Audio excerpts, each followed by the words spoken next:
네, 안녕하십니까. 안과의사 정민수입니다. 오늘 최근에 이제 이슈가 되고 있는 백내장 실손보험에 대해서 한번 알아보도록 하겠습니다. 자, 먼저 실손보험은 여러분들이 다 알고 계시겠지만 우리나라의 3분의 2 이상이 가입해 있는 대표 민영 의료보험이 되겠습니다. 경우에 따라서는 실손보험 또는 실비보험으로도 불리기도 하는데요. 이 실비보험의 보장 범위를 한번 살펴보도록 하겠습니다. 먼저 실비보험이란 정해진 한도 내에서 의료비를 최대 90% 정도까지 보장을 해주는 보험이 되겠습니다. 여기서 의료비란 가입자 본인이 부담하는 비용으로 전체 의료비용 중 국가가 내주는 부분은 포함하지 않습니다. 따라서 국가가 부담하는 의료비용 외에 추가로 보험사를 통해 보상받고자 하는 분들에게 적합한 보험이 되겠습니다. 그림으로 한번 알아보겠습니다. 먼저 급여 부분과 비급여 부분으로 나누어져 있습니다. 요즘 이제 실비보험은 이 중에서 본인 부담분인 B와 비급여 부분인 C 부분을 보장하는 범위가 실비보험이 되겠습니다. 그런데 최근에 백내장 수술이 많이 시행됨에 따라서 제도 변경이 여러 번 되고 있습니다. 먼저 실비는 크게 2016년 1월 이전에 계약하신 분과 2016년 1월 이후에 계약하신 분으로 나누어지게 되겠습니다. 2016년 1월 이전에 계약하신 분들은 다초점 렌즈가 비용으로 청구가 되었으나 2016년 1월 실손보험 표준약관 개정에 의하여 다초점 렌즈 보장에서 이 렌즈가 빠지게 되었습니다. 그래서 다초점 렌즈는 일부의 검사비 항목으로 렌즈들이 보상되고 있다가 2020년 9월 보장성 강화 정책에 의하여 비급여 검사비 급여화에 따라서 2016년 1월 이전에 실손보험 계약자들은 보장을 받을 수 있었으나 그 이후는 보장이 어렵게 되었습니다. 하지만 2022년 6월 16일 대법원 판례에 따라서 많은 변화가 있게 되었습니다. 먼저 대법원 판례에 대해서 한번 알아보도록 하겠습니다. 2022년 6월 16일 대법원이 선고한 민간보험사가 백내장 수술을 받은 실손보험 가입자를 상대로 제기한 채무부존재 확인소송에서 입원의 필요성을 부정하여 입원 보험금을 지급하지 않는 원심을 인정한 심리불속행 기각 판결을 소개하고자 합니다. 먼저 사실관계를 보시면은 피고는 2012년 4월 17일 보험회사와 실손보험 계약을 맺었습니다.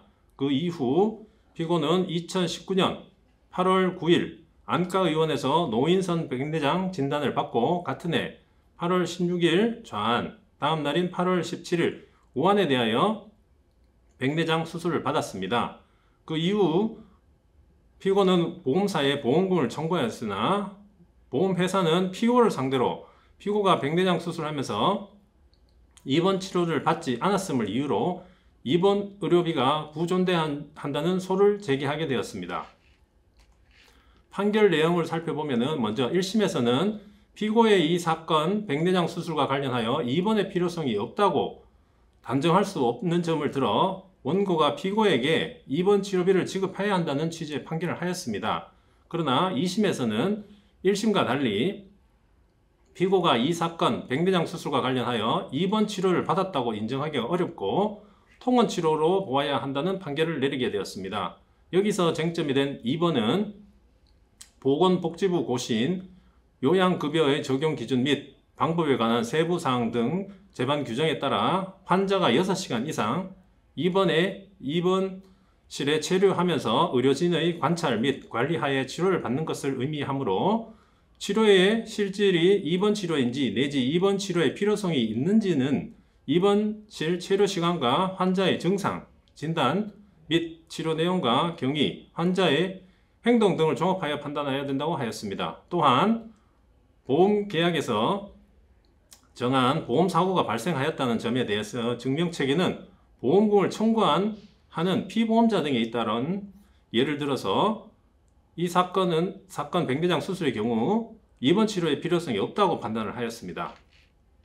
자세한 내용을 살펴보면은 피고에 대한 진료 기록부를 보면 이 사건 수술 위에 진료는 준비부터 수술 종료까지 각 2시간 정도 소요되었을 뿐이고, 진료 기록부에 적힌 시간만 보더라도 낮병동 입원 치료가 발생할 수 있는 조건, 6시간 이상 입원실 체류를 갖지 못한 점, 또한 의원 인터넷 홈페이지에 적시한 이 사건 배경 백내장 수술에 관한 설명을 보면 피고가 받은 이 사건 수술이 6시간 이상 의료진의 지속적인 관리 관찰이 필요하거나 입원이 필요한 수술에 해당하지 않다고 보았습니다. 또한 백내장 치료를 위한 이 사건 수술로 부작용이나 합병증 등 후유증이 발생할 가능성이 있다는 사정만으로 입원 치료가 필요하다고 인정할 수 없다고 하였습니다. 또한 이 사건의 의원은 병상을 갖추지 않은 의원급 병원으로서 실제로 건강보험심사평가원 자료상으로도 입원실이나 병상을 운영하지 않고 있는 것으로 보아 환자들이 입원하는 것은 물리적으로 불가능한지 가능한지에 대한 의문점을 두어서 통원 치료 금액인 일정 금액만 지불하게 되었습니다. 따라서 대법원 판결에서는 대법원은 심리 불속행 판결을 내려 그 원심을 그대로 유지하여 이 사건 백내장 수술의 경우 입원 치료가 필요하지 않으므로 입원 의료비의 지급을 할 수 없고 통원비를 지급해야 한다고 판단하였습니다. 하지만 이 사건 대법원 판례에 여러 가지 문제점들이 있었습니다. 첫 번째는 백내장 수술은 포괄수가제 하에서 꾸준히 입원 치료로 인정을 받아왔습니다. 두 번째는 6시간 미만 관찰 후 당일 귀가 또는 이송하는 경우에도 입원 진료를 받은 것으로 간주하였습니다. 즉 포괄수가제가 적용되는 바 보험약관에서 말하는 입원 치료에 해당할 수가 있었습니다. 세 번째는 위 사건은 회복실이 없는 병원으로 위 판결은 합당할 수 있으나 수술 후 환자 등의 회복실 등에 입원시키고 있는 일선 병원과는 다른 점이 있습니다. 네 번째는 심리 불속행이란 말 그대로 본안 심리 없이 상고를 기각하는 것으로 판결문에 아무런 이유가 게재되었지 않았습니다. 다섯 번째는 판결에서는 법원이 백내장 입원 치료비 적용 자체를 부정한 것은 아니나 최소한 6시간 이상 입원실에 머무르게 하고 처치 수술 후 6시간 관찰하는 것을 입원의 개념으로 본 것으로 보입니다. 그러나 해당 사건은 입원 기록이 진료부에 기록되지 않아서 인정되지 않은 특수한 사례가 되겠습니다. 하지만 이러한 대법원 판례를 통해서 보험사들은 2022년 후반기에 보험약관을 다 개정을 하게 되었습니다. 자, 첫 번째, 백내장 실손 의료비 보상 기준 안내에 따라서 백내장 수술 시 입원의 조건을 충족하지 못하는 경우 통원 치료비로 보상합니다 라고 판정을 하였습니다. 단 두 가지 예외 조건을 두었습니다. 첫 번째는 수술 후 부작용, 합병증 등 처치 등 입원의 필요성이 인정되고 6시간 이상 병원에서 치료한 경우에 한한다라고 되어 있습니다. 또한 대법원 판결을 요약하여 부작용, 합병증 등에 대한 처치 내역이 없는 일반적인 백내장 수술은 통원 치료에 해당한다고 판시하였습니다. 그리하여 백내장 실손 의료비 보상 기준을 변경하면서 대법원에서 백내장 수술이 입원 치료가 불필요하다고 판시하였기 때문에 앞으로는 부득이 백내장 수술 시 통원 의료비 한도 내에서 보상이 가능하다라고 안내하고 있습니다. 다만 부작용이나 합병증 등의 치료를 위해 6시간 이상 체류한 것이 확인된다면 입원 의료비로도 보상된다고 하였습니다. 또한 의사가 단순히 입퇴원 확인서를 제출하는 것만으로는 입원 의료비로 보상이 어렵다라는 주장을 하면서 실제 부작용, 합병증 등 발생 여부와 처치 내역 등을 확인하여 입원 치료가 필요했던 경우 확인되는 경우에 한하여 입원 치료를 보상한다라고 안내하고 있습니다. 이 사건에서 쟁점은 보험사는 백내장 수술이 과연 입원 치료인가 통원 치료인가에 대한 관점을 통해서 대법원 판례를 들어서 거의 모든 수술에 대해서 통원 치료 쪽으로 안내를 하고 있습니다. 즉 보험사는 2022년도 상반기 백내장 실손보험금을 청구한 피보험자들에게는 보험 발생 사실에 대해서 의문을 제기하면서 보험금을 지급하지 않았습니다.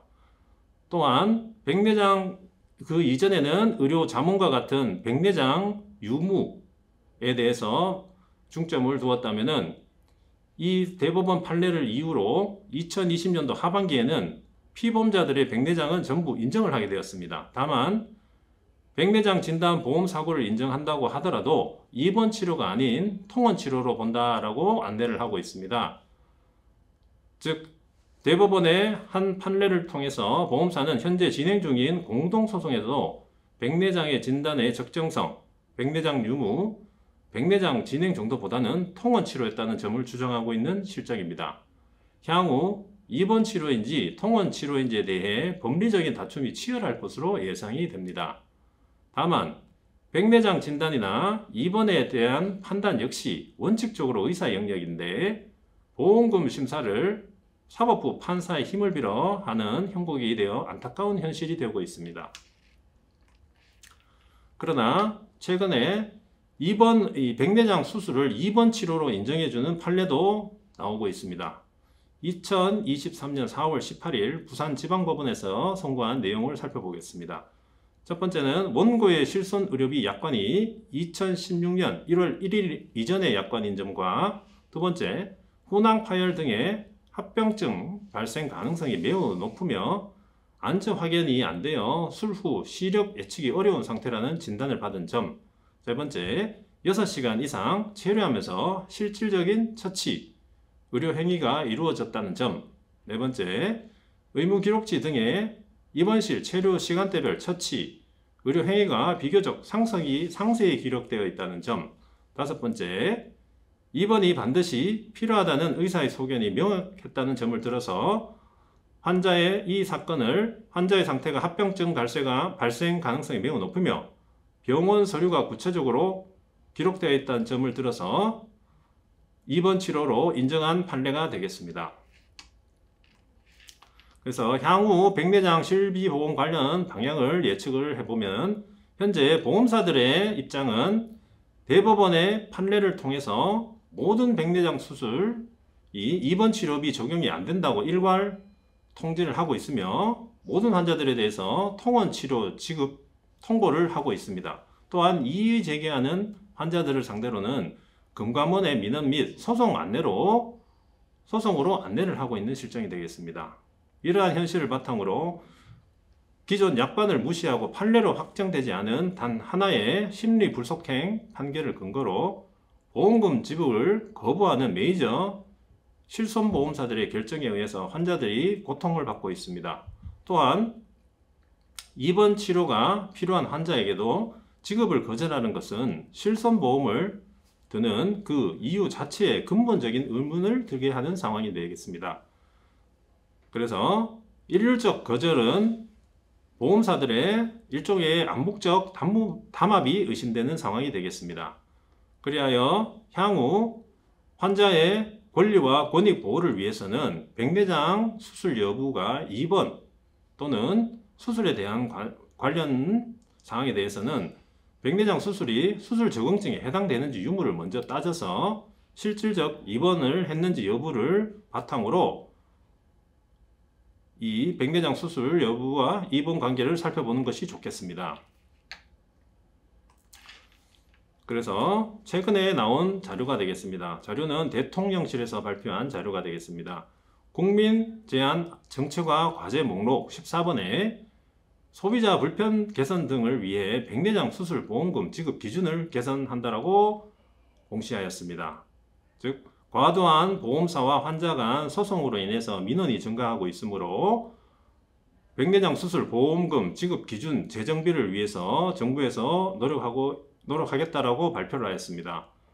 그래서 환자의 권익과 권리를 되찾기 위해서 사법부, 입법부, 행정부, 나아가 정부 관계자들의 책임 있는 접근과 구체적인 제도 개선이 필요할 것으로 보여집니다.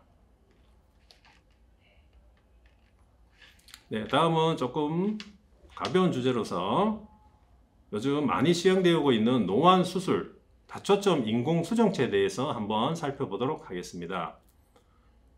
현재 과학기술의 발달로 여러 부류의 인공수정체들이 나오고 있으며 특히 노안과 관련된 기술들이 급속하게 발전을 하고 있습니다. 이에 노안 교정 렌즈들을 한번 분류해보는 시간을 갖도록 하겠습니다. 먼저 교정 원리에 따라서 노안 다초점 인공수정체는 회절의 방식과 비회절의 방식을 따라 구분할 수가 있고, 또한 초점 거리에 따라서 다중초점, 단초점, 연속초점들의 여러가지 렌즈들이 발달되어서 나오고 있습니다. 먼저 초점 거리에 따라서 나오고 있는 렌즈를 살펴보도록 하겠습니다. 단초점 렌즈를 먼저 알아보겠습니다. 단초점은 이 단어 그대로 초점이 하나가 되겠습니다. 이 렌즈를 삽입하게 되면 원거리 또는 근거리 중 한 가지의 시력을 교정할 수가 있습니다. 경우에 따라서는 돋보기나 근시 안경 착용이 필요할 수도 있으므로 근거리, 중간거리 교정은 불가능한 기본 렌즈가 되겠습니다. 두 번째는 프리미엄 연속 초점 렌즈가 되겠습니다. 이 렌즈는 중간거리부터 원거리까지 끊김없이 시야가 이어지는 것으로서 야간 운전이나 원거리 시력이 필요한 사람들의 적합하겠습니다. 그러나 근거리는 부족하기 때문에 근거리 작업 시 안경이 필요할 수 있습니다. 즉 근거리의 개선은 부족할 수 있으나 중간거리, 원거리 교정은 탁월한 렌즈라고 말씀드리고 싶습니다. 세 번째는 이중초점 렌즈가 되겠습니다. 이중초점은 근거리와 원거리의 시력을 개선하는 것이 되겠습니다. 안경 착용이 필요 없을 정도의 시력 개선이 가능하며 노안과 백내장을 동시에 개선할 수 있습니다. 다만 근거리가 일부 부족할 수 있고 중간거리가 특히 부족한 경우들이 간혹 생기는 경우가 있습니다. 그래서 최근에는 3중, 4중, 5중 초점의 다초점 인공수정체들이 활발하게 개발되었으면서 가장 많은 시장 점유율을 보이고 있습니다. 먼저 다초점 렌즈의 특징을 살펴보면은 근거리, 중간거리, 원거리 시력을 모두 개선할 수 있으며 안경 착용이 필요 없을 정도의 시력 개선이 가능합니다. 또한 노안과 백내장을 동시에 개선하여 생활의 질을 높여주는 렌즈라고 할 수 있습니다. 다만 여러가지 기술들이 복합되어 있는 만큼 회절형은 단점으로 빛번짐 현상이 있을 수 있으나 연속초점은 빛번짐의 최소화가 되고 있습니다. 네, 한 번 더 간단하게 요약을 하면은 단초점과 다초점 인공수정체의 장단점을 비교해 보겠습니다. 단초점 시야의 렌즈는 초점이 하나이므로 근거리 작업이 적거나 야간 운전을 많이 하시는 분들을 대상으로 하며 백내장 치료에 효과가 있습니다. 그러나 근거리 작업 시에는 돋보기가 필요할 수 있겠습니다. 그러나 최근에 많이 사용하고 있는 다초점 렌즈는 초점이 3개, 4개 또는 5개까지도 맺혀지는 부분의 렌즈이므로 활동량이 많고 근거리 작업을 다양하게 하시는 분들이 대상이 되겠습니다. 효과로는 노안과 백내장 그리고 난시까지도 동시에 교정할 수 있으므로 해서 수술 후 돋보기 착용이 불필요하다고 하겠습니다. 이러한 여러가지 다양한 렌즈들이 개발되어 있으나 개개인의 환자분마다 특성이 다 다르기 때문에 1:1 맞춤형 인공수정체 선택을 위해서는 반드시 전문의와 충분한 상담 이후에 수술을 결정하는 것이 좋겠습니다. 네, 이상으로 전신 1000냥, 안구 900냥, 100세까지 눈 건강을 지키도록 하겠습니다. 시청해주신 시청자 여러분 감사합니다. 좋은 정보로 다시 찾아뵙도록 하겠습니다.